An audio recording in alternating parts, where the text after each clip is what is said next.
right. Welcome back to another episode of Friends from Work, a podcast about all things in the Marvel Cinematic Universe, hosted by me, Robbie Earl, and by my good longtime friend from work, Kyle Scone-Will.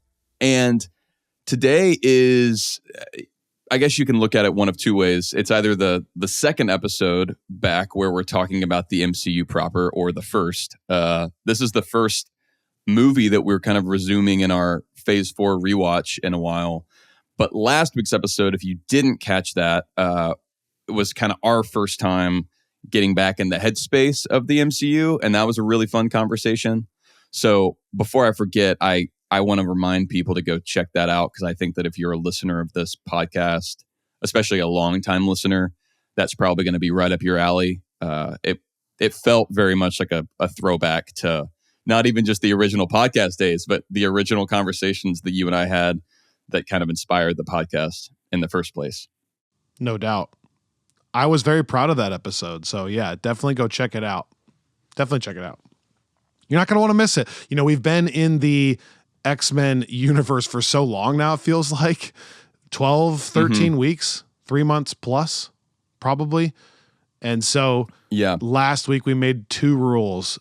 Every comment has to be positive about where the MCU is going, and we will not talk at all about X-Men or mutants. Now, granted, we talk about Deadpool and Wolverine to kick off the episode, but then after that, it's really fun. I think it's really fun. And you know what's really funny, as a follow-up, Robbie, I brought up I went on a huge tangent about Vision.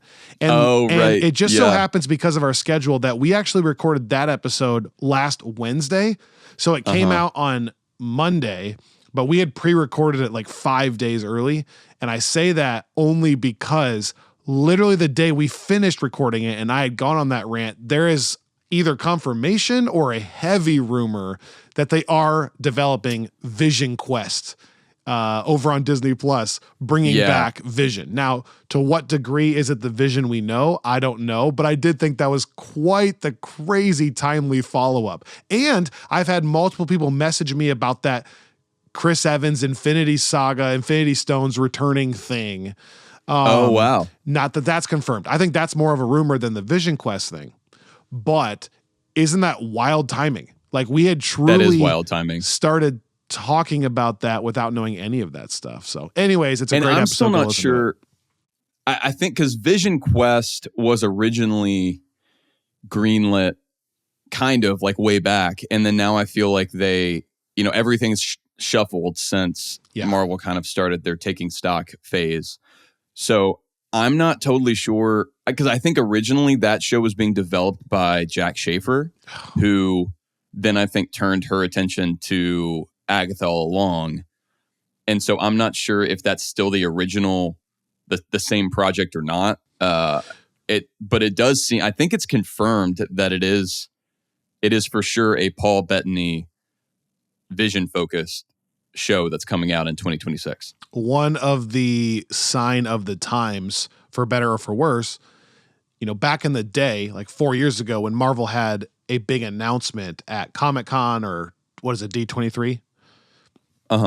Basically, all of those things came to fruition because they had just less projects, and it was a different moment. Right. Since COVID and the writer strikes and stuff, I think there's like levels to, like, for example, think about how many announcements we've had on Blade, how many times it's being rewritten or redone, and I still don't know if it's ever going to release. That's just so different. But like Fantastic Four, it's for sure happening. Like, that's not going to change. I think this falls in the category of closer to for sure happening. It doesn't matter at this point. It's so far away. I don't love getting tied up into that stuff anyways. Plus, I'll add this. But okay, this is an amazing tangent I just stumbled upon. We have an incredible Friends from Work insider, basically. Yeah. Do you follow the Marvel News and Rumors channel on our Discord channel? I don't, because I don't really like, I don't like knowing things that I'm not supposed to know. Maybe that's like the lawyer in me, but I just don't want to, like, I've been in the past really disappointed when I found out any kind of like plot element and in a movie or like in something like the MCU, like in an overarching saga, like, because it just changes the experience. Like if you know that something's that we're building towards like a certain thing that we know too much about, then, because it's even like Infinity War, we didn't know fully what that would look like until pretty much like Ragnarok. Like we had some idea, but it's like, I don't know. I don't want to know. I don't want to know too much. Like you, I don't want to know anything either. So I rarely pop in there, truly. But I jumped in there one time. Maybe I was tagged on something. I don't know. Yeah. And I did scroll through a few things. And one, I learned that there are people that do like to know those things, which is fine. So if you do like to know those things, in that channel, we have an FFW insider, which I'm going to choose right now to remain nameless. Don't know if he wants his name out there, but it's unbelievable. He does it in the most tasteful way possible. So if that is your thing, there are things like, I think he works in Hollywood or is in LA and like kind of understands the community, but he's not doing it just for scoops or clicks. And so he'll like corroborate a casting announcement and then 6 months later it'll be correct. It's crazy. Yeah. So that's a tiny little pitch and a shout out to him. If that is your thing, it's not Robbie and I's thing. We have a Discord channel on our website, the ffwpodcast.com, and you can find the link there. And there's a specific channel that some people are connected in. It's kind of wild. One thing that's nice too is for me, in the same way that me getting off Twitter was really only possible because of Greg, like compiling all the things that I normally would have seen on Twitter. He's also done a really good job of filtering out the rumors that he knows people like you and me will not want to know versus the ones that are kind of like either amorphous enough or far-fetched enough to where they're still interesting, but it's like, okay, well, maybe we're heading towards something that would look like X, but it's not like a spoiler. And so that's it's a plug for if you are kind of like us and you don't necessarily want the raw rumor data, but you want like little hints of where we're going and things that are corroborated like that. Greg does a really good job of distilling that down in the Sunday Post that we talked about, I think, last week as well. So if you, that's our weekly newsletter on Substack. So those are the two for free areas. Like if you just want like more information, I would say like go hang out in the Discord and subscribe to us there. And I would imagine it's only going to ramp up now from here until the end of the year, just because there will be stuff in general. There'll be conversations all around Deadpool, obviously, and around us covering Deadpool 1 and 2 as well. And then Agatha will be the first kind of live action weekly series in a year, basically. And so if that starts becoming a thing, there'll be some great conversations going on over there. I just got to say before we dive into Shang-Chi, I have had such a busy and yet fulfilling week/year. This has been by far the busiest year of my life. I'm exhausted. Like right now, I'm exhausted. You know that feeling when you wake up and you're underslept and your eyes kind of almost burn? Or like they're like red and not opening. That's me right now at this moment. I'm excited to be here talking to you, but I just gotta be totally transparent. I am exhausted, man. And Annika is on a quick little trip to visit her sister, so I'm solo parenting, which gives you respect for all the single parents out there. Holy smokes. Oh man, yeah. But I have been in the studio just grinding music for so long, and it has been so tiring and so fulfilling, Robbie. You would appreciate it so much. You know how like you'll work on something for a year. It's like it's 5% of what these people experience with the film, which is like some of the stuff that I've worked on for a year or a year and a half is finally all releasing to the public. Yeah. For example, one of the people I've worked with in making a record, and he's a close friend, has a billboard right now in Nashville that I drove by. And that's so cool that's for crazy. me. Like, that's cool. So I'm equal parts just tired and not here mentally, and then equal parts like so fulfilled and thankful for what this year has been. So that's my state of mind as we go into Shang-Chi. And I did rewatch it. So and I guess rewatched X-Men Apocalypse, which you and I are going to be recording tomorrow for next week on Friends from Work Plus. So I'm still putting in the effort, still putting in the time, but I'm exhausted. That's next up for me. And I haven't been putting it off. In some ways, I've kind of been setting aside time where I can actually like really focus in, which I did for Days of Future Past as well, because I was watching the Rogue cut. It's not hard to watch. It's not hard to watch. In some ways, it's fascinating. It's fun. It was fun to like see. I've gotten some interesting feedback. Like I was hearing from Greg that I think whenever he was halfway through, he was enjoying it more than he expected. I can't wait to talk about the Oscar Isaac side of all this and how he went on to do Star Wars and Moon Knight and kind of what that all means. I've watched a lot of like those actors roundtables. Yeah. By the way, and again, I'm sorry, there's so many tangents. I think it's Variety. Let me think. Somebody on YouTube puts out these actors roundtables where they get like 6 or 7 A-listers at a table without even, there is a host, but it's not like a host-led thing. And they kind of just let them start talking about it. I have found those to be very fascinating from the perspective of, I really like watching MCU actors interacting with other actors and then just kind of what they say about it. And it does show you the ones that are probably more tied in, but yeah, I can't wait to talk about it. I love this little clip of Oscar Isaac not defending Moon Knight, but you know how in a situation like that, it can kind of start going a little Martin Scorsese where it's like, you do those projects for the money and then you do this one for the creativity and you can keep those separate. And he like chimes in and goes, yeah, but I'm trying to make it the same thing with Moon Knight. Like I did Moon Knight because I wanted to make it creative and I can make the money. And I was like, wow, thank you for chiming in against like the pressure kind of, does that make sense? Like the easy thing would have been like, oh yeah, and just say that and move on. Or like Tom Hiddleston.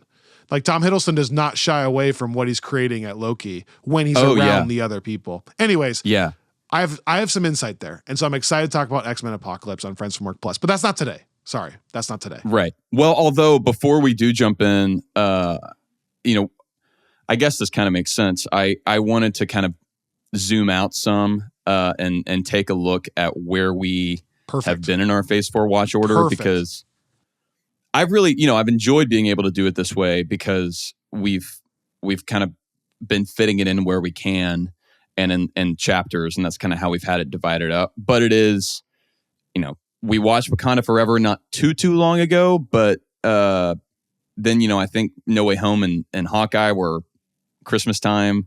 So it's been a bit. And that's kind of the fun of the watch order and rewatch process on Friends from Work.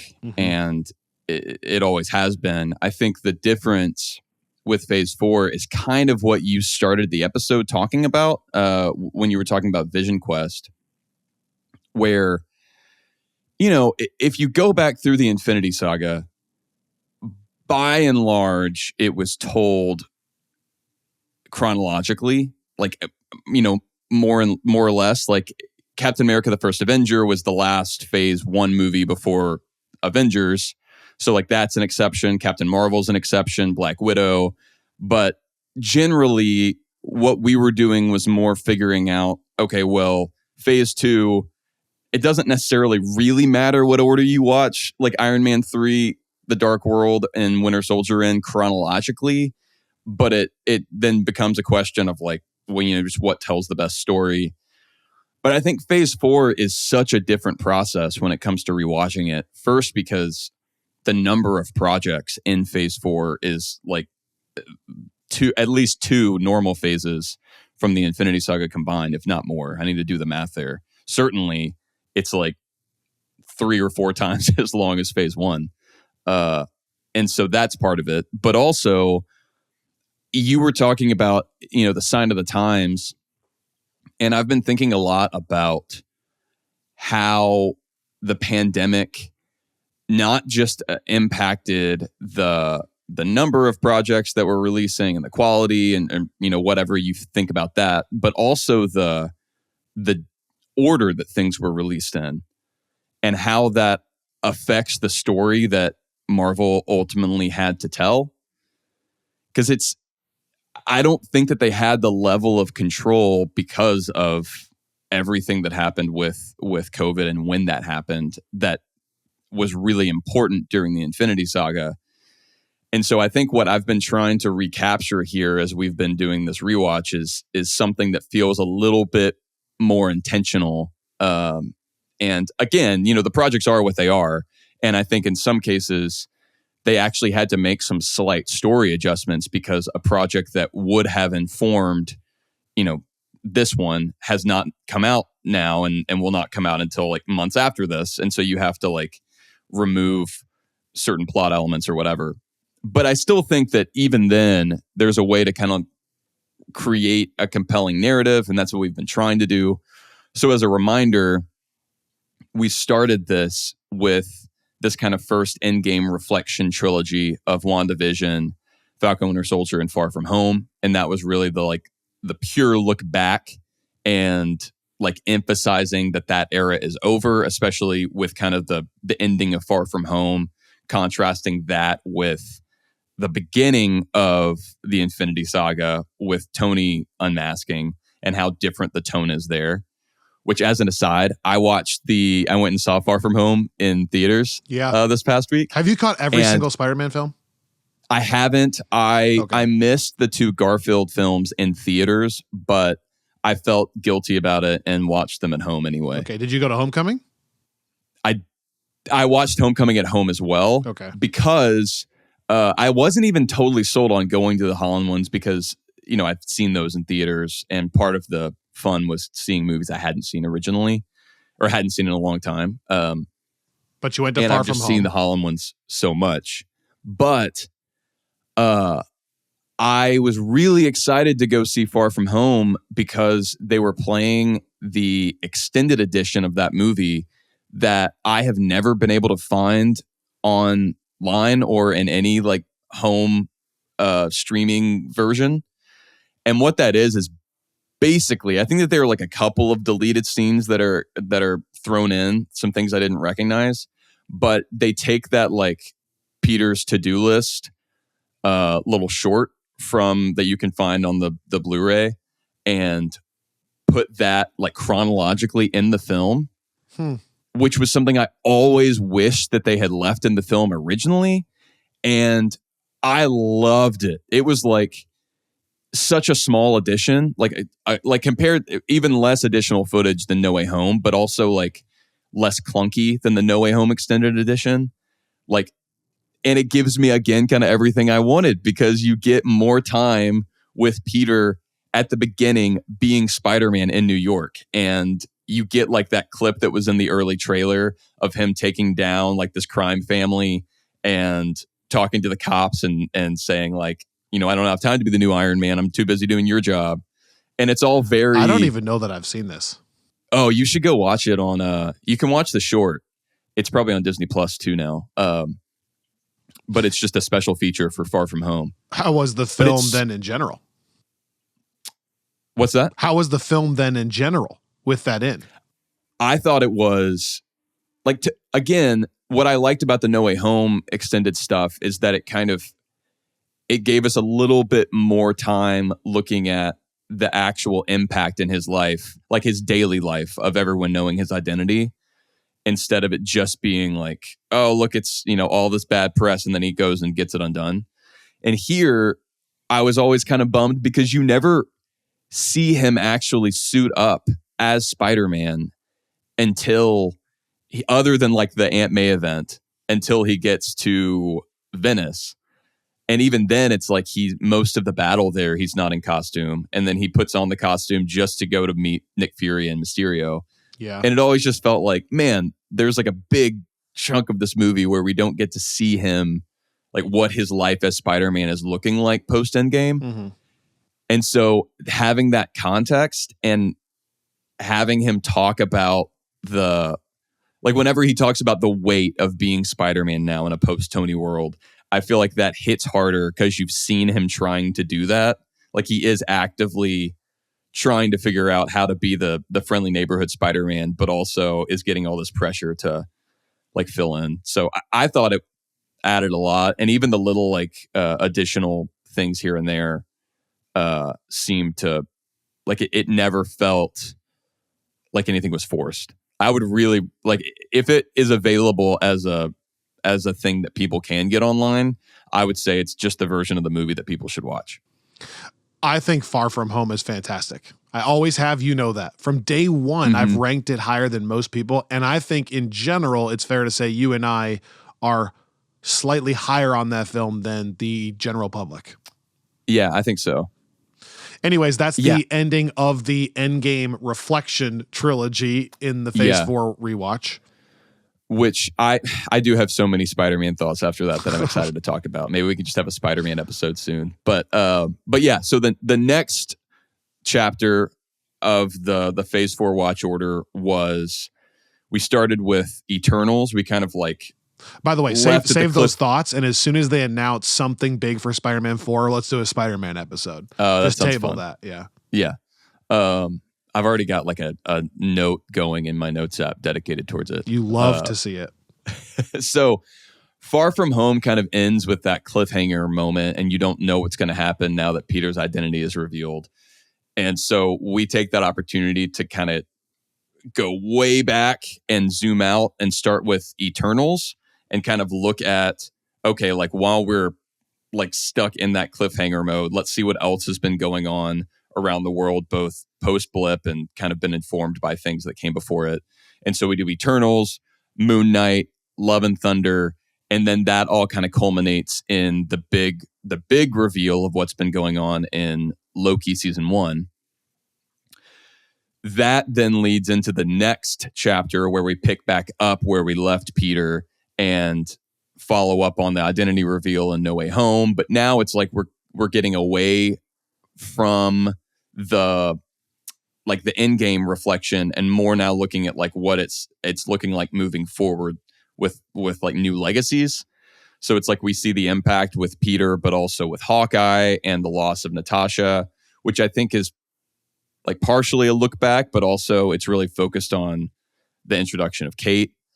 And then the same with Wakanda Forever, which was the last film that we watched, which is in some ways really focused on the loss of T'Challa, but is also focused on like what the next stages look like with Shuri taking up the Black Panther mantle. And so it's kind of this chapter about like these they're characters that we're mostly familiar with, but they're kind of changing into something new as represented by Peter's new suit and Kate taking the Hawkeye name and again, Wakanda Forever. And that's kind of where we left off. And then now we're in the final chapter. We just have 4 projects left in our Phase 4 watch order, at least as it currently stands. And here we're introduced now to all these new heroes, like new cultures, new dimensions. We've seen magic misused and like the mayhem that can produce early on in WandaVision. And we've seen like Wong attempting to kind of take stock of the world and doing his best to protect it briefly in like a No Way Home. And She-Hulk. But right, and that's coming here like in this final stretch because we haven't actually gotten the She-Hulk yet in our watch order. But sorry, now we're going to. You're right. Sorry. But yeah, now like starting with Shang-Chi, we're going to be kind of finishing out this picture of what the post Endgame world actually looks like.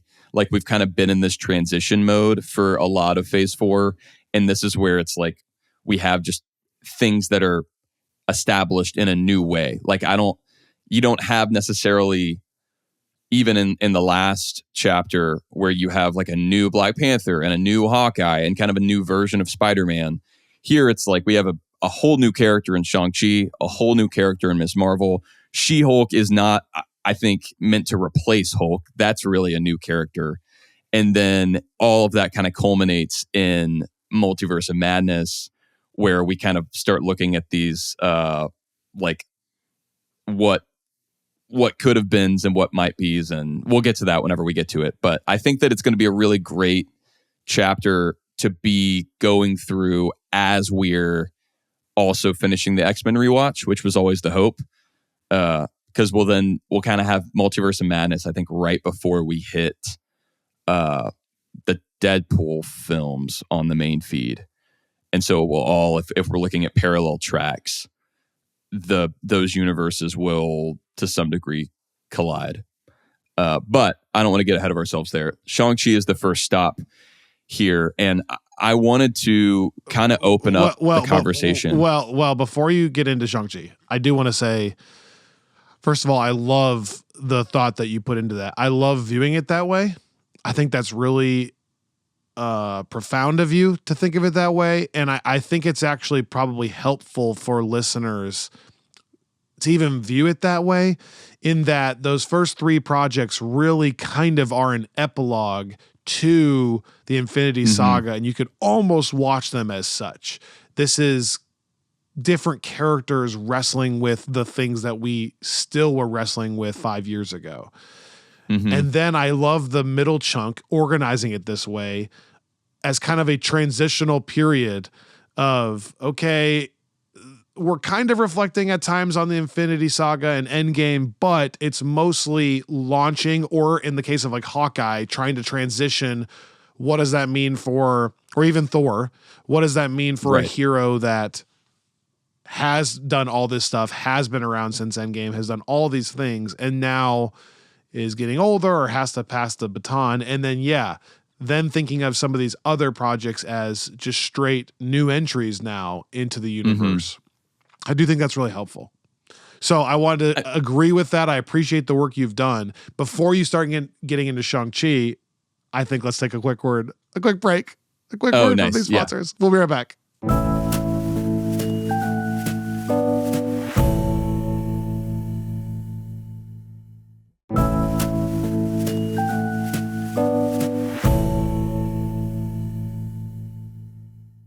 Okay, I just said before the break, we're going to get into Shang-Chi. I do want to get into that. I want to add one tidbit that kind of frames this entire conversation and phase for me. I was looking at Shang-Chi and then the upcoming, I think it's Miss Marvel and She-Hulk, right? In that order, I think. Yes. Which is going to be our next few episodes. And I really feel like, in general, our culture has lost the ability to disagree on things, but has also lost the ability to have nuanced discussions. And I think we're a little bit turning the corner on that, and it's starting to come back around.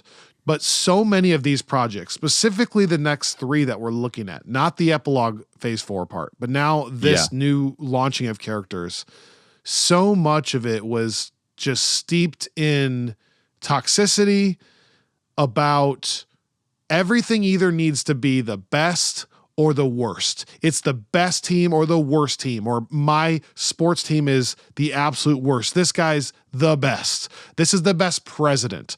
Everyone's going to die from COVID. No one's going to die from COVID. This will solve all COVID. This won't. Like, it's our culture has just gotten so absurd to where nuanced discussion was almost impossible, I felt like, for a while. I do think that is slightly turning, as I said. And that's just what comes to my mind when I watch Shang-Chi or I kick off some of these projects. For me, and a hot take here, there are some things that Shang-Chi does unbelievable and puts it into a tier 1 film. And there are some things that it just does not do very well at all, in my opinion, and would put it as like a tier 3 or 4 film. And that's not that crazy to say. There are categories of it that make it great, and there are things of it where it has flaws.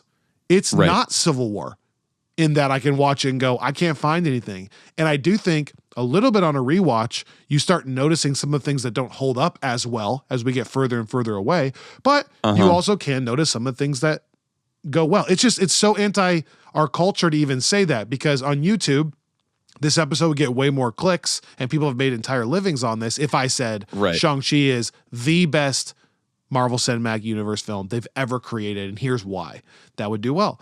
And if I said Shang-Chi is total trash, like, look at this one clip of bad CGI and let me not take off my motion filtering smoothing, and then I'm going to put it online, and then look at how bad this looks, then I can get clicks that way too. And so we are not that podcast. I think that there are things that are not perfect, and I think that there are things well done. Yeah. Well, no, and I feel like we're actually on a similar page there. For Already, me, some people are like, "Oh my gosh, Kyle doesn't love everything about the film. Why do you hate it?" And some people are oh man, going, "What? You think there's we anything put good with out that a trash?" You know what I mean? well, we put out a like. I mean, this was years ago now, and I don't even remember how many films were out at the time. But we Oh ranked yeah, oh yeah, oh yeah. the Phase 4 films, and Shang-Chi was not like the number one or number two behind No Way Home, and there was a Which is real not a hot uproar. take, by the way. Yeah, it is. You're right. It's just so weird because again, it's the narratives that you kind of like. It's always weird to me to see people have to apologize for liking a movie that is generally not liked, or vice versa. Like it's like with Apocalypse, like if I'm not saying this is you, but like if people do watch it and they're like, I love this movie, I thought it was really great, like just because we have this like general cultural memory of it being bad, I can't even really speak to it because I don't remember much about it at all. Like that doesn't mean that now has to be like the party line. It's all so like it's so contextual is the thing that these rewatches always show me. Like Well, and when there you are get things, out there of are that, individual aspects too. When you say right, that, like we lump it all into the bad category, but then you forget that there are some things that are good still in it. right, yeah, no, and I do think like in that era, like it's hard to recreate how you're watching something like years later based on like a from a rewatch perspective. We've talked about this a lot because like maybe you were seeing it with different people, but also just like there are these cultural influences that we can't even really be aware of until we step out of them. And I think that at the time there was so much buzz around the post Endgame projects, and it was like Black Widow generally, like at the time I feel like Black Widow was not as controversial of a movie to love, but it wasn't like a slam dunk, but I don't think that many people were disappointed.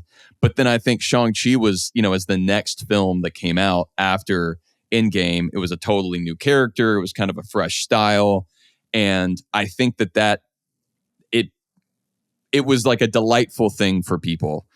And I think that if you plucked that out and put it into something like later in the release order, I'm not saying that it wouldn't have done as well or would have gotten received in a different way, but my point is it didn't have to contend with the, oh man, Marvel's really going downhill narrative that later entries did. And I think that matters because like you're either, it's the difference between coming in as the favorite and coming in as the underdog. And I think this movie really benefited from being released at a period where Marvel was still the favorite. Steer us a specific way in the conversation. Where do you want to start with breaking down this film? So the first thing I want to talk about, and part of the reason I wanted to open with the watch order here, I've had fun watching these things and having that MCU timeline book that they put out, and being able to kind of cross-reference. And honestly, like it's not a book that makes sense for me to ever read straight through. It's almost more of a reference thing, but it is really well done. Like it's a really fun book, and there are like timeline things, but also just some really fun little, like you can find this double page spread of all the Iron Man suits and where they appeared, and all the Spider-Man suits and where they appeared. And it's just like for an MCU nerd, it's kind of a treasure trove. But they do like definitively place certain events in these movies at like seasons and years. So it's like, this is spring 2023. This one is like, particular? Oh. Well, like they'll say that. This one, I've got the book in the other room. Like year wise, I'm not super concerned with it except for how it relates to other projects. And this is why I opened talking about how the pandemic affected release orders. This movie is supposed to take place like before Falcon and Winter Soldier. If we're looking strictly at like the timestamp that Marvel gives it. And that is, it's not a big deal at all, but I was thinking about that as I was watching it and kind of weighing where we have it in our order and where it would be in Marvel's like chronological order. And that just strikes me as so strange because WandaVision and Falcon Winter Soldier and Far From Home are all really dealing with like, oh my gosh, this crazy event that just happened and the world has changed and how do we kind of make sense of it? Particularly Falcon Winter Soldier. But like even Far From Home, it's like you see the Tony murals everywhere.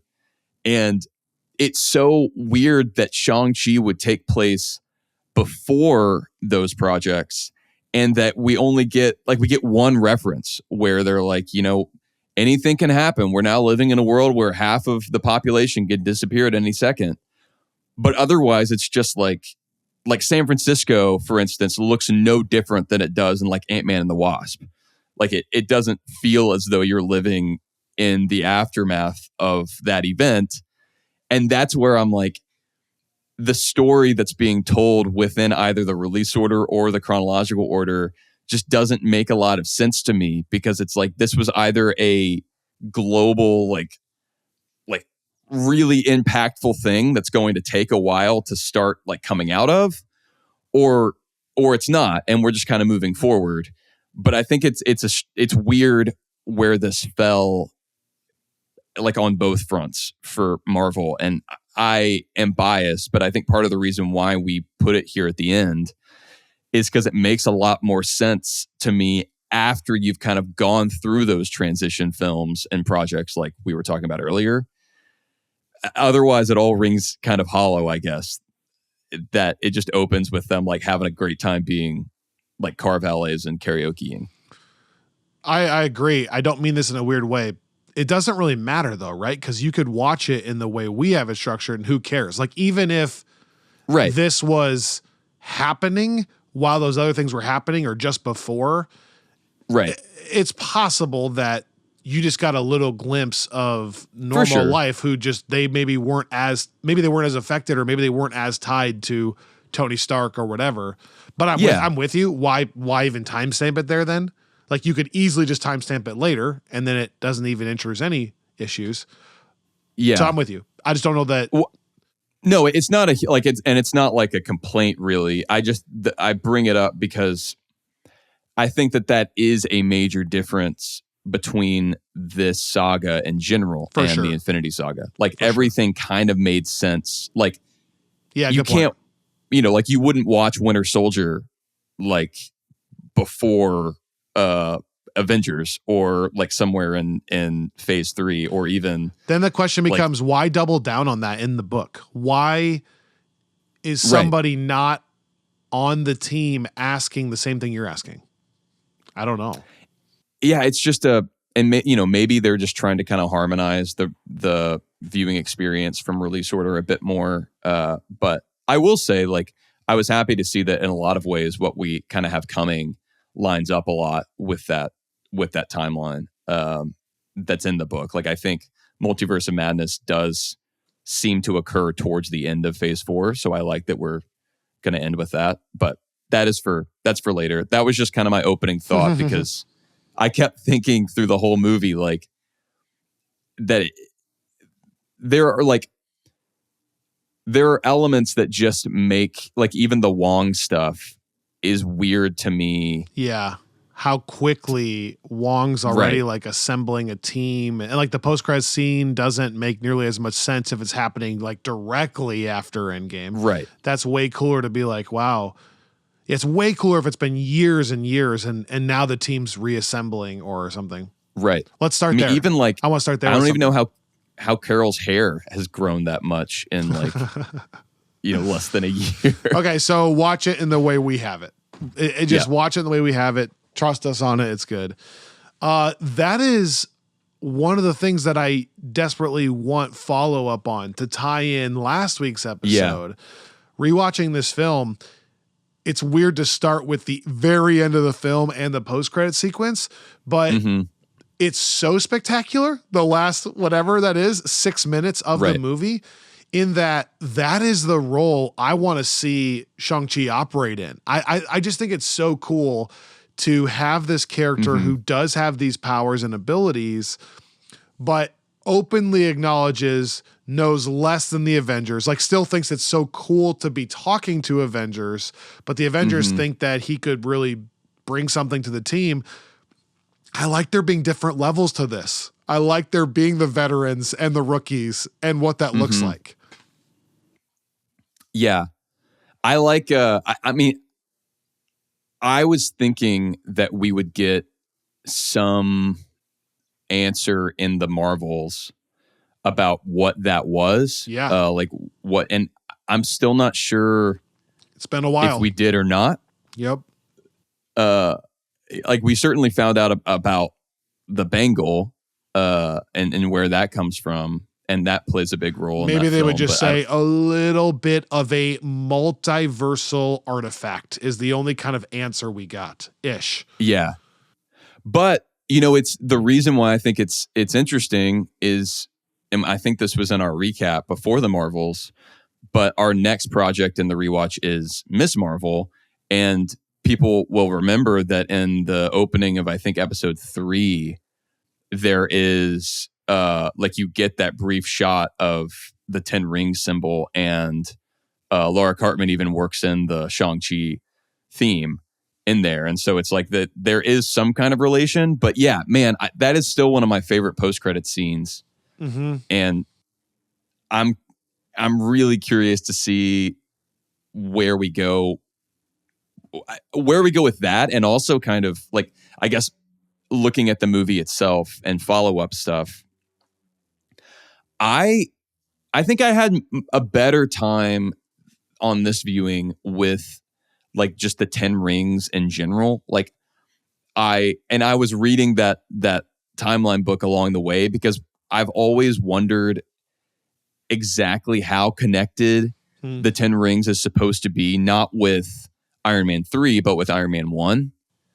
Since that is like, that is the organization that was supposed to capture him. And at the time, I think we talked about this in the first film, like one of our very, very, very first episodes. But that was, I think the Mandarin was going to be the original villain of the first Iron Man. And so it kind of makes sense because you see hints of that still in the final version. But it's a little bit tough to buy. It's the same organization now, I think. It is, but I think that it's like, they talk about them working in the shadows and trying to kind of influence things politically. And so I think the implication to me is that's not necessarily coming straight from him, like straight from Wenwu. And I think you also get a sense that, whenever he sends Shang-Chi out on the assassination mission, he says like, when you come back, we'll rebuild the 10 rings to what it was. So I think like even at the time when Tony was kidnapped, it was not really like the version of the 10 rings that had existed prior to him getting married and then after the loss of his wife. But I'm like, I like that there is an attempt now to tie those together. And then I kind of like that the movie ends with the 10 rings will return and the setup there with his sister.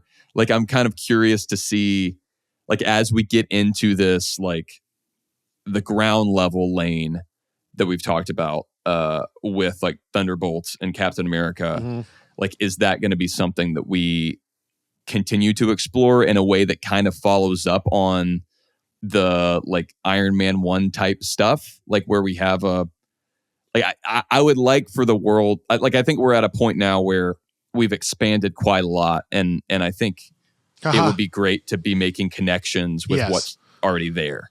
Yeah, we've done this, and now we need to kind of some things to start going like this, a little bit, so we know where we're headed. Speaking of things that worked better on a rewatch, I think I've always kind of undersold Wenwu in general as a character and an actor. I didn't realize when Shang-Chi originally came out that he's like a legend of an actor. Oh, yeah. I think he does a really good job, and I think the character's fairly compelling. I'm in. I'm up on Wenwu. And that's where, like, going back to the nuanced discussion, like, here's what I mean by this. Like, I'm rewatching the film, and let me give you some examples. Trevor shows up, and it's an awesome reveal. And Trevor provides some of the funniest lines in the film, stuff that makes me laugh out loud. That's a Weird Horse is so funny. Gets me. The apes conversation, by the way, shout out Planet of the Apes. Check out my screensaver episode. Is so funny. If they could get apes to act like that, you know, like there are some really, really funny lines. Even the "I'm not dead, I'm just playing it," you know, that stuff is funny. Right. On the other hand, I would say what we said originally, same thing. I think he's in the movie a little too long. It kind of makes the fight at the end not feel as impactful when there's a kind of a literal jester there. Kind of pulls away from some of it. I think like the bus sequence and the action there with the music is so cool and fun. And I love the tie-in of the same Spider-Man. Do a flip guy, you know, filming it. Shout out Severance. He's in Severance. Oh, that's right. Like that's really, really cool. So again, the nuanced discussion. I also think sometimes the fighting like at the end feels kind of neutered, for lack of a better word, kind of the Black Panther thing where I don't feel the real impact of the punches, of the cuts, of the slices. I'm not totally terrified that someone's going to die and what the impact that's going to have, partially because it's on a different dimension. And it's the soul sucking, which is very visceral. Different. Like, I think Aquafina is a really fun character. I think she's funny. I think the nasty bee line at the end makes Annika and I laugh so hard. That makes me, that's the other. Just how casual she is with it, you know, with the whole thing. So funny.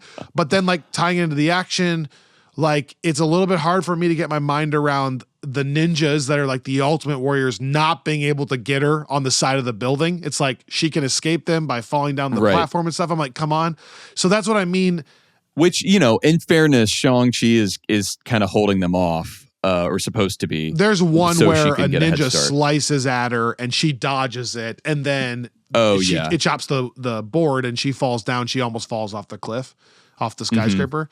But I'm like, how does the guy even miss that swing if he's like the ultimate ninja and she's just a random valet driver? I mean, it's not like Do you see what I'm saying? Like I like no for sure. I like the mysticism of the 10 rings and that they have this. It's like I love the intro that they have this magical history and it's ancient. So again, positive, love it. And then towards the end, I don't know that I love how fantasy it gets with like a Chronicles of Narnia lion and a Pokemon Ninetales. Like it's cool. Again, in Guardians of the Galaxy, I praise the imagination. So I'm not trying to say that, but I remember the very first watch we did in Austin, I kind of left feeling like a little bit empty about it because I think I was so caught off guard that that's the direction we went versus the bus fight. And then here's my last one. And I'm sorry, I'm just ranting here, but like I think I love it. In some ways, Simu Liu does such a good job. Like that is Shang-Chi. And then in some ways, I'm like, a lot of people could have played Shang-Chi, which I know that's horrible maybe to say or blasphemous. Like I see Iman Vellani, and I go, wow, it is perfect for Miss Marvel. Like no one else could have done Miss Marvel is how I feel. Right. I see Shang-Chi and I go, he does a good job. But I do think there are probably 15 other people out there who could also do a good job. So again, none of this is meant to be hot takey. That's just my nuanced watch of the whole thing. Like everything about this film, I go, that's cool. I don't love that as much. And so I think it just kind of ultimately feels like a middle of the road MCU film. That's from a high level critical standpoint. I'm also down to talk about more plot things for sure. Yeah, well, I do think briefly, I had the same thought with Simu in this one, especially because this is the first time I've watched this movie since watching him in Barbie. And I actually feel like he shines much more in Barbie, even though it's a much smaller role. Like he's really clicked in and funny and like, he's on like the same wavelength as Gosling there, and it just works really well. And because of that, it makes me think in this movie that there's a little bit of what we talk about some with the first Thor and Hemsworth, where it's like it makes so much sense. Like the casting, I think is great and the right call. I think it might take another project or two, totally fair, before he settles into like becoming who this character will be. Thor 1 to Thor 2 is a huge jump for Chris Hemsworth. Thor 2 to Thor 4 is a massive jump for Natalie Portman. Thor, right. There are so many examples. The Captain Marvel 1 to the Marvels is a huge jump for Brie Larson. So I'm with you. I think he does a good job, and yet I leave feeling like there's more there. Oh, and by the way, before you rant, I do want to say this. The last thing I would also add is visually, same thing. Like there's a shot of him when he's drowning in the water from like the side. It looks so cool to me. I'm like, what a great visualization as he's going down and he's about to like, stare at this dragon face to face. And it looks so cool. The side one more than the front, the up close one. And there are a couple like zoomed out things that look spectacular. And then, you know, there are some weird CGI things. I mean, some of the dragon stuff looks like green screened, and sometimes it looks like they're fighting in front of a green screen thing. And there's a little bit of Tao Lo that feels what you say with Ragnarok, a little soundstagey. Like we're trying to make this epic world, but it looks like I can see where like the screen ended and began. Like here's them fighting on a set, and then everything else in the background feels detached from it. So, you know what I mean? It's just either or. So keep going. Sorry. No, I think that's a good, like, I had a similar reaction generally, like where it's like I came away from this with very few hot takes, which does not make for like, you know, the most inflammatory podcast. But yeah, I think that like when it comes to a lot of the performances, but like especially his, like when he's being really funny, that works really well. And when he's being really dramatic and like taking it very seriously, that works very well. I think it's that kind of middle area where it's like, are you like stoic and like Captain America superhero, or are you like a little bit more of like an Iron Man, like not take it as seriously superhero? And I think that's the kind of thing where I think just even from a plot perspective, I'm willing to buy that here because he doesn't really know who he is yet. And he's supposed to be kind of at war with himself. But I would like to figure out kind of what that character looks like now that he's kind of integrated. Like he's no longer like civilian Sean and like Shang like he is in the movie. Which is one of the funniest lines, by the way. You changed your name to Sean. Michael to Michael. I think she's funny. I don't know if that's is that a hot take? I think that's actually one of my favorite like comedic roles that she's been in. I don't always buy Awkwafina's contributions to films, but this is one where I have very little.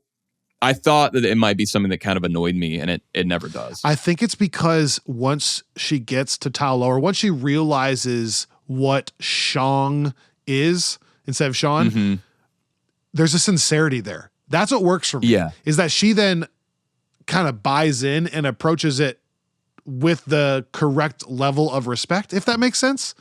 Like, I don't think during the last fight, for example, she's joking around the whole time. It's when she's recapping the story that makes it so funny. If she was like goofing around while they're about to die, that's what I'm like, this just feels out of place. Is that, I don't know if that. No, for sure. Like it that's handled well by her and from like a writing perspective. Correct. And one of the lines from Shang-Chi that always gets me is at the very beginning, like at the very beginning of that like final Ta Lo battle sequence, when she's like, okay, I'm just gonna go take these dragon arrows out to the range, and he's like, oh, you're gonna take the dragon arrows out to the range. Like that to me works, and their chemistry works really well. And that's another thing I want to bring up. I've always thought there's a little Candace there. Is that crazy? Like in that she does approach it with sincerity, but has those kind of jokes. Like that's a Candace joke to say, I'm just going to take these dragon arrows over here and like pointing out the ridiculousness of the situation. I don't know if that's No, fair, I actually but- think that like even like the mega soul sucker line at the end exactly. is a Candace line. Like if Candace was thrown into that situation, that's how she would recap it. At dinner, right? Or, like whatever. Right. Like that's how she'd recap it. Which I also like in that scene that like Shang-Chi has some funny lines too, which is my point. Like once they kind of figure out what he's supposed to be and what role he plays, which is kind of something you brought up in last week's episode too. But I don't think I realized the last few times that I watched this, and maybe I read it wrong this time, but there's kind of more of a setup for them having a romantic thing in the future than I thought there was. Am I crazy? Those two? Yeah. I don't know about that, but they're definitely close friends, and that in the post-credit sequence, it's kind of interesting that they include both of them, Wong says, right? Both of you. Right. Well, and like I always thought that it was kind of, I think I maybe even in a prior episode said that it was like, I liked that it was seemingly just platonic, but then I realized like there's that line at the very beginning from, I think her grandmother saying like, when are y'all going to get married? And he's like, oh, no, we're just friends. And then there are like a few moments later in the movie where she's either like resting her head on his shoulder or like they kind of like have this brief moment of looking at each other that feels like. I think it's like, pretty well done. Because if in the future they fall in love, it'd be a perfect like slow burn. But if not, it's not like they set something up that they never delivered on. Right. It's not like they gave them one big kiss in the middle that it's like, oh, we should have done that. That kind of thing. They didn't do that. Yeah, and that would have been weird. Right. But I think that is the kind of thing where I'm curious to see where that relationship goes. And there's a part of me that I think, it's important in these properties to find ways to put them in new situations so you don't wind up with a situation like Thor 2 where it's kind of just... Good point. What a good point. Here he is again doing Thor stuff. I was thinking the exact same thing right when you started that sentence. Like, where does it go? That's why I'm so excited to see them interact with the Avengers or interact with just the Avenger type world. Like, what role can he play in San Francisco if Ant-Man's also there? And like, what does that mean for them two together? I think it'd be a misstep to have them go back to like another dimension or Talo and like I don't want a film where they get isolated into the same kind of adventure, That's and like it there's a chance for it to be really fun and really special if they take the right, I shouldn't say right, but in what I would consider to be the correct steps. But I also think there's a chance for it to feel Thor 2 if it kind of retreads some of that stuff.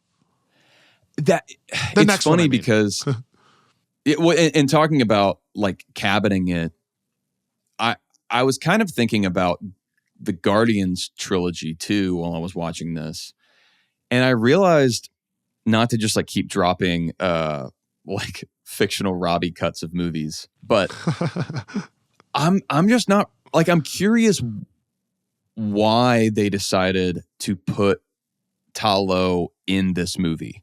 Because to me, it seems like it would make a lot of sense to have this movie focus just on like the final battle being a battle between him and his dad, which we get in this movie.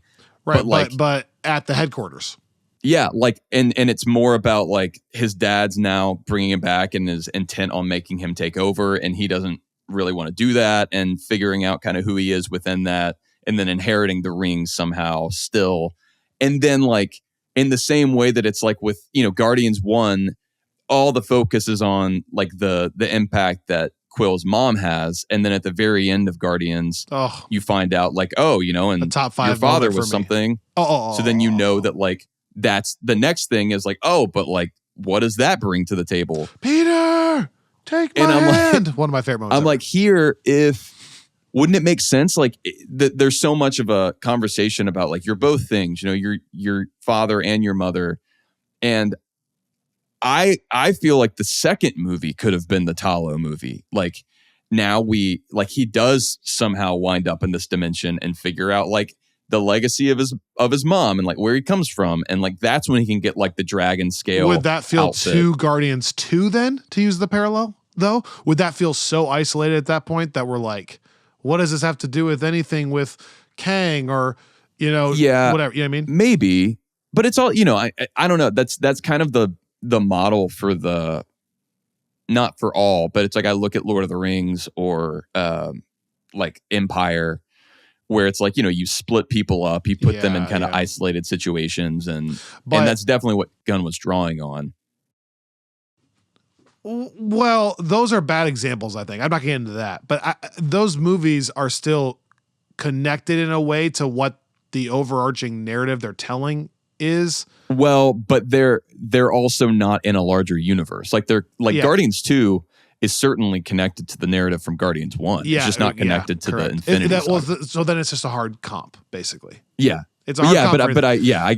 But here. But I think I'm with you. I agree. I think in general, for me, just personally, I was turned off by the entire Tao-Lo nature of it. And I think you're right. Like if it had stayed in San Francisco and Awkwafina figures out who Sean really is, and that revealed to me is so cool. I love in these origin stories when people find out about their powers. Like right. it's the weirdest thing to crave, but I crave like when people don't know Spider-Man's identity. I'm watching the originals. I go, just tell her. I want to know what her reaction is. I want to know what in the video game. I want to know what the reaction is when Aunt May finds out. Like for some reason. So like that reveal, I love that. That's like where I'm like, this is so cool. When she says, he's not a fighter. You have the wrong guy. What are you talking about? And then he does all the moves and she's like, what the? That to me, like I have chills right now, is so cool. And then, that's still you could have such a kept unique it like thing. Let's go figure out about our history. And then my dad's still doing this bad thing. And we got to take down this organization, like climbing the side of the wall kind of thing and fighting inside the headquarters or, you know what I mean? Or fighting ninjas there in the darkness. And that could have been a whole different vibe. That's probably more what I wanted and thought we were going. I remember the first watch very distinctly. I was staying at that hotel by the airport and we talked about it afterward.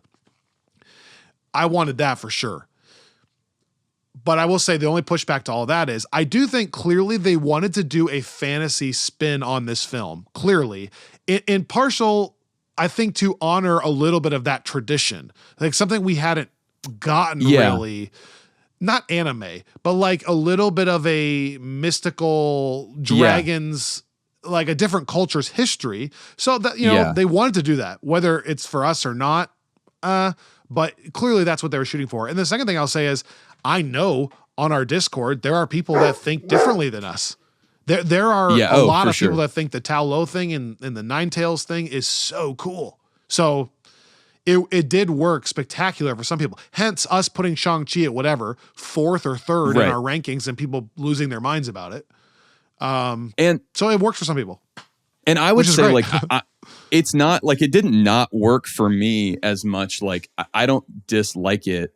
It's more like, I think I just realized it doesn't have that much of a role to play in. Like I feel like it accelerates things unnecessarily, I guess. Like, and the reason I talk about breaking that out for a different film, it's a similar thing to how I feel about like Miss Marvel when we talk about those middle episodes. Okay, where it's or for me, a tiny bit Black Widow, where I go, I just wish the last third was in a bunker and not in the sky, kind of thing. Right. Yeah, I think it's like I just don't understand why we have to, anytime things are kind of crammed in, and again, I am not saying that it's like such a left turn or something. Like I think the movie, it opens with when we're going to Tao-Lo. Right. So like, I'm not saying it doesn't fit. There's symmetry there. Miss I'm just Marvel saying that, is a left turn, but yes, not here. Yeah, for sure. I think that for me, I'm just thinking, okay, one of the cool things about this movie is that we think we're going to see him get his powers. And we realize like he's already this insane fighter. Right. And that's what makes the bus scene so cool. We talked about that in the original episode. Right. Good point. But then I'm like, okay, so he's already such a skilled fighter that he can take on like 10 guys at once. that are all super skilled ninjas. And then he winds up with the 10 rings, which are so cool. And just him having his fighting skills and the 10 rings already make him like a top tier superhero in terms of his abilities. So I'm not sure why this is also like we need to also explore him learning this like special like mystical fighting style now, when like to me it seems like that's okay, here's a second film. Now maybe he's somehow lost the rings temporarily, like he has to figure out a way to like be a protector, but he's like been stripped of some of his abilities, and then having to like get back in touch with like what his mom, who she is and what she knew and would have taught him. And like that to me, it could almost be like the opposite of Guardians 2 in that it results in him having like even more power coming out of that second film, because now he's combined. And even though he doesn't have like the power that you only have when you're in Talo, he has like the understanding of that style. Like it just it feels like there's so much to explore there, and I'm with you in that I don't really want to go back there in the next film. So I don't really want to explore it more moving forward, but it seems like they could have made it even more grounded and saved this stuff for a later entry, I guess. So I totally agree. We've been talking this whole episode about the nuance discussion, even that, like the first half, could it have been a two-parter, et cetera. And we have a subscription-based thing here on Friends from Work called Friends from Work Plus. There are different tiers to Friends from Work Plus, and the very highest tier, our closest and most dear supporters are our super friends, and they have direct access to us in a way that if they want to get a thought into an episode, we are kind of starting from now on. Like if you want to get a thought and you're a super friend into a Friends from Work episode, you are going to do that. And so our first time doing that, Robbie, direct access, here's one of our super friends, Jalen, and I think this ties in perfectly to some of the nuanced discussion we've been having. Give this a listen. It's Jalen. I just got one thing to say. I watched this probably about 2 weeks ago, and I'm still pissed off that they killed my boy Death Dealer. How are you going to leave us with Razor Fist but kill off Death Dealer? He's the coolest looking one in the whole thing, especially after our whole history of ninjas. You're going to give us the coolest looking ninja and kill him off, and not only kill him off, you're going to make one of the Soul Eaters kill him off. I think it would have been way better story-wise if we were left with Death Dealer and Razor Fist was the one that died. Because imagine if his sister leading the 10 Rings now, and she has Death Dealer by her side, who was one of the ones that helped raise Shang-Chi and learning his martial arts, and then they have this whole kind of friction with each other because they don't like each other. I don't know. I just think it would have made way more sense than to keep that cooler character around. And honestly, you probably would have made more money buying cooler Death Dealer toys and Death Dealer merch than any Razor Fist merch. I don't know. Just my thoughts. What do you guys think? Thank you guys. Bye. So I can't stop. I hadn't heard all that. Go ahead. Every time I hear Razor Fist now, I hear Taser Face. Taser Face. It's metaphorical. That is a little bit. By the way, I didn't just handpick that because I feel that way, but that's a little bit of kind of the tension I feel too. Yeah. Not just with that, but like, I think objectively Razorface is not a super compelling character, right? It looks a little bit lame. It's a little bit weird how quickly he turns at the end, like to help them. Yeah. I don't buy that he's a super intense disciple for some reason of this 10 Rings thing. And I'm kind of with them. Like, why not have Razorfist die in a moving scene? And then you have this guy who's a crazy ninja, a way cooler looking, darker, figure. I think easier to buy that he's a disciple of the 10 Rings. Stick around. And then it's this awkward tension of the guy that helped raise you is now the guy you're fighting / like he said with his sister. Like now if like after that whole fight, that guy is still following his sister. That's some interesting tension. Yeah. I think he's right. No, and it's a really good point. Like to me, it kind of only further emphasizes why these could be broken out into two movies too, because you do have that storyline about Shang-Chi being raised, and like the indicator of whether he's ready was whether he could beat Death Dealer in a fight. And then you have that scene where he almost kills him and then is stopped at the last second by Wenwu. And there's never really any follow-up on that. Like he never has another moment with that character. So it's kind of like it's not like a dropped plot line, but it's something that you could imagine having some kind of like culminating thing in the final act. And instead, to have that character just not even killed by like the mega soul sucker like Wenwu is, but just by one of the small ones. And because it's so weird too that Razor Fist is like this. I think he's like the only white guy that we ever see in the Ten Rings. And he's like not a particularly like cool or compelling one. So it's like, why not it's a sacrifice weird him? character. Why not sacrifice Yeah, like him? let's get it would make way more sense if that character only existed. Like, why is he be there? sacrificed to what a is soul his sucker. argument for being there? And like it just the whole like his car and all of it. It's like I just don't know why. Yeah, like in the round table when they're like coming up with story ideas. That's what I mean. Who's man. like, we have to have Razor Fist. I think all of that is a perfect way to wrap it. I think that kind of sums up some of my tension. In some ways, I just lost my light over here. Sorry. In some ways, I love a ton of, like, it's a great entry as an origin. It's really funny at times. It's fun. Some of the action's really compelling. I think that honoring a totally different culture and coming up with some unique, creative plot choices is a huge win. And then also some of the other stuff I said. Some of the stuff doesn't look as good. Some of the stuff doesn't make as much sense. I'm not as bought into certain things. But my lasting takeaway is it's a good origin story, a good entry into the MCU.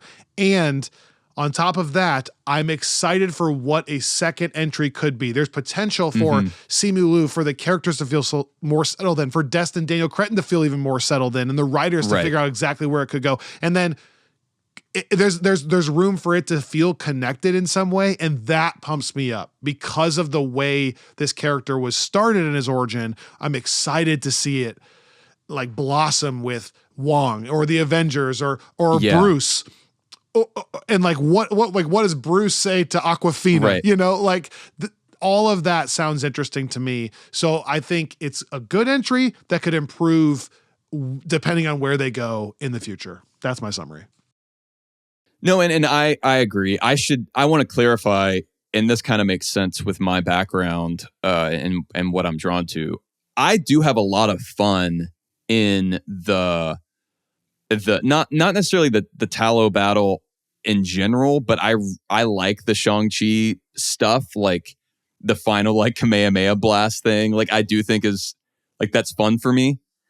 We didn't talk enough about that. Like my wife, you know, she loves monsters. She loves when the dragons show up, and it is pretty dope when he does the huge blast.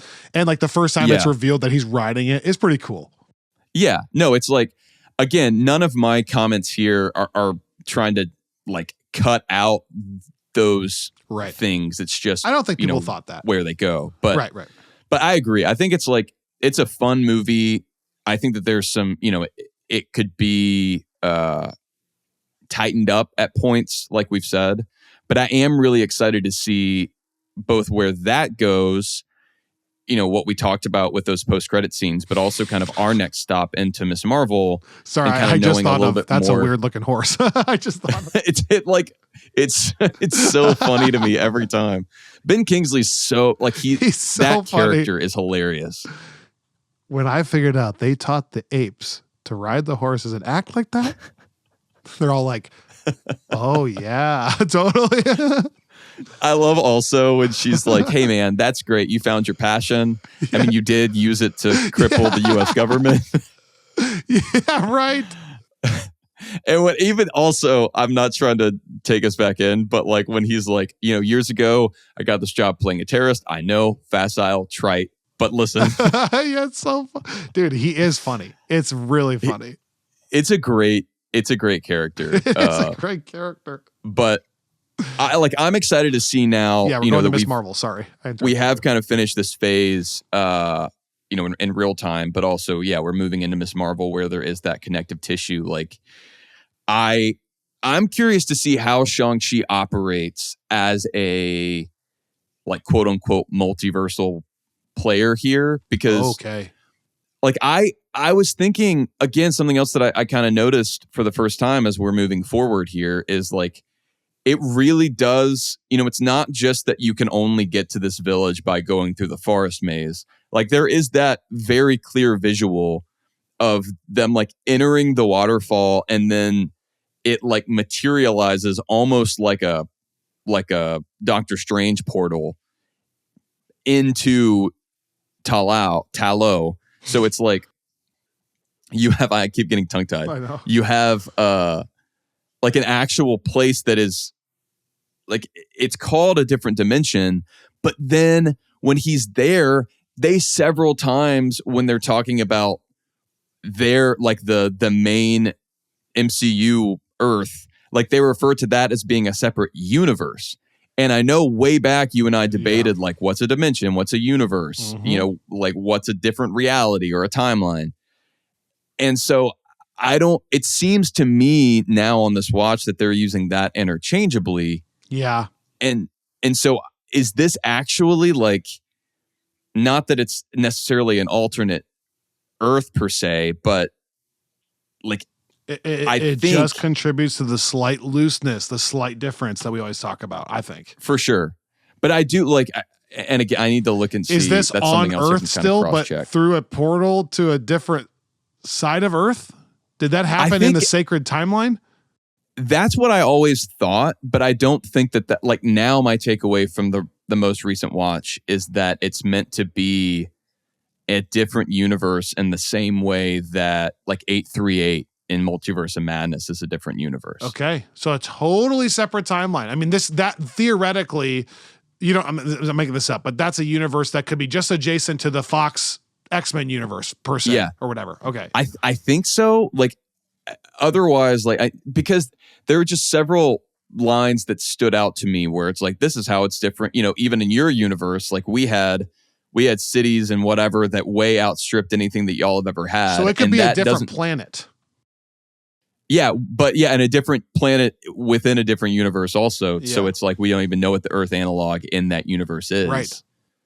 And even the way that they talk about the threat of the Dweller in Darkness and how, like she says, if it got through, it would destroy your entire universe. And I think at the end, Katie says like, yeah, we were able to save the universe. So it is like it's more of a multiversal thing, I think. Yes. Than I knew certainly at the time, because we didn't even have No Way Home. Which I would like. I would like if there is even more connectivity. I think that's cool. Cooler. It makes this film too. Cooler. And it makes it even more appropriate, I think, to open this last chapter. And it makes Tao Lo a little easier for me to stomach if it's a totally different universe than this little pocket on Earth. Does that make sense? Yeah. Like this hidden village. I think it's cooler if it's just like, oh, we went to a different one for a second, especially if all this eventually comes back together eventually. Yeah, that's what. And because it also makes, like Wong talks about the way that they found Shang-Chi is the first time he used the rings, set off this like massive. Yes. Like, and I want to know what that is. The beacon, like how are they communicating multiversally? But and I remember thinking like, wait, but isn't he in a different dimension? Like, what does that even mean? But I think I was still thinking like, I don't think I just must have missed it. I don't think I fully understood how separate of a place they were trying to set that up as. Like the village is just like the outpost of this kind of whole other larger universe thing. But if that's the case, then that's also interesting because it means that he was using the 10 rings in a different universe. And like, how does that play into kind of what we've been seeing like when we're talking about like incursions and Monica being left in this other universe, like, is there a way that all of that is going to kind of be operating by the same rules? What I do know, if so, I would love that. What I do know is that all of that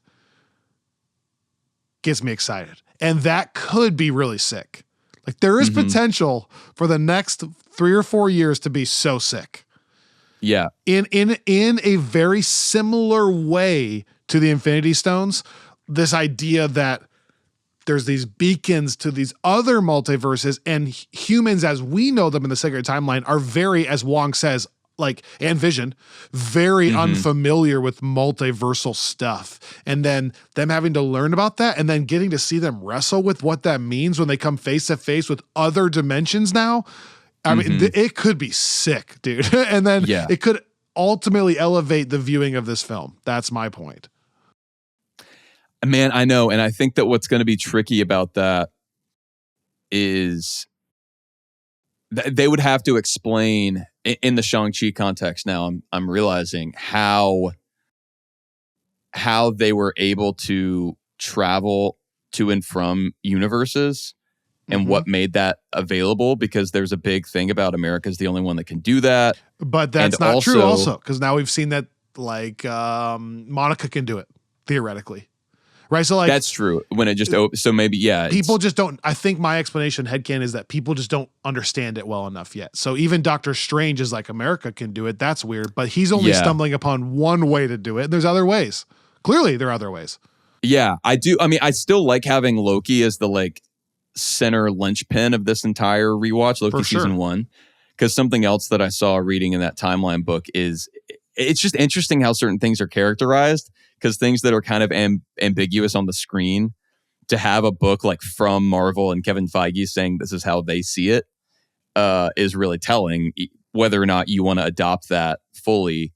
But they even talk about how, like, Wanda is only able to, like, the post-credit scene in WandaVision, like, she's only able to look at these different universes using the Darkhold because He Who Remains is no longer guarding things and creating the sacred timeline. Like, otherwise she would not be able to, like, there wouldn't be these other threads to look at. And so I'm wondering, like, again, which I think love. Even with the original Shang-Chi placement, I think that this movie would occur after Loki, because I think that they have Loki occurring, like, right after Endgame. Or, you know, again, it's all weird with time stuff, but so that explains that. But then they would have to explain how, like, his mom was able to travel back and forth, originally whenever she first met Wenwu. And I'm okay. But maybe I'm it's okay just a with really that special gateway. I would say I'm okay with that one particular thing being a little bit loosey-goosey. Like, it's not weird for me to headcanon that there are multiple ways that they could stumble upon this. Like, America stumbled upon it because she has a power.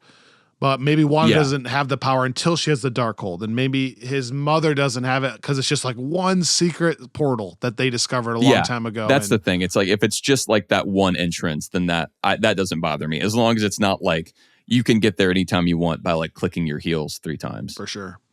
We got to go. This is a massive episode. Wow. It's almost as long as Shang-Chi. It could be your commentary.